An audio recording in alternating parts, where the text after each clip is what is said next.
అలాగే ఇప్పుడు నాగబాబుకి రాష్ట్రంలో మంత్రి పదవి ఇస్తారంటూ కూడా ప్రకటించారు. కన్ఫర్మ్ అనే వార్తలొచ్చాయి. అయితే ఇప్పుడు నాగబాబు మాత్రం రాజ్యసభ కావాలంటున్నట్టుగా వార్తలొస్తున్నాయి. అసలు దీనిపై మీరేమంటారు? ఆయనకి ఏ పదవి ఫిక్స్ చేసే అవకాశం ఉంది? రాజ్యసభ కావాలంటే ఒకటే గుర్తుపెట్టుకోండి, రాజ్యసభకు రావాలి అంటే 2026 దాకా ఎదురు చూడాలి.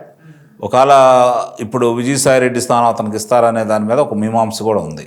కారణం ఏంటంటే గతంలో 3 స్థానాలు ఉన్నప్పుడు 2 తెలుగుదేశం తీసుకొని 8 మంది సభ్యులు ఉన్నా కూడా భారతీయ జనతా పార్టీ మిత్రధర్మం ప్రకారం కేంద్రంలో అధికారంలో ఉన్నారు కాబట్టి ఇచ్చారు. తదుపరి ఇవ్వాలి అంటే జనసేనకే ఇవ్వాలి. ఇప్పుడు ఆ అవకాశం వచ్చింది కాబట్టి మాకు ఇవ్వాలని వాళ్ళు అడగొచ్చు. కానీ అతన్ని రాష్ట్ర మంత్రిగా తీసుకోబోతున్నానని చెప్పి చంద్రబాబు నాయుడు గారు చెప్పారు కాబట్టి దానికే మొగ్గు చూపుతారేమో అని నేనైతే భావిస్తున్నాను.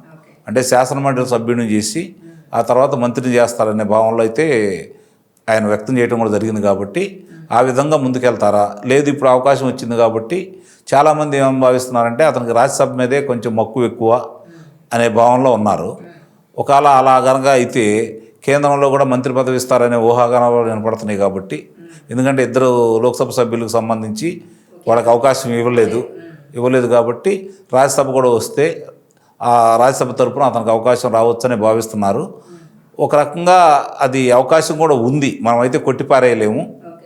శాసనం ఇక్కడ ఎందుకంటే ఇక్కడ చిరంజీవి గారు పార్టీ పెట్టారు, ఆయన విజయవంతం కాలేదు, కాంగ్రెస్ పార్టీలో మమేకమయ్యారు, ఆయన కేంద్ర మంత్రి అయ్యాడు. కానీ ఇప్పుడు జనసేన పరిస్థితి అలా కాదు.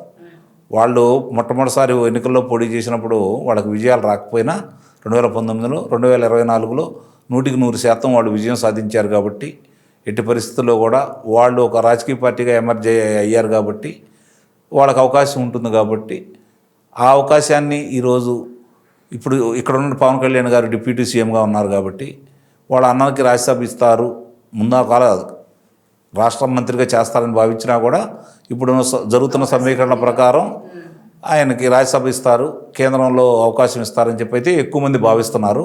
దాన్ని అయితే మనం కొట్టిపారేయలేం. ఈ వీడియో మీకు నచ్చినట్లయితే please share, like and subscribe R24 Telugu.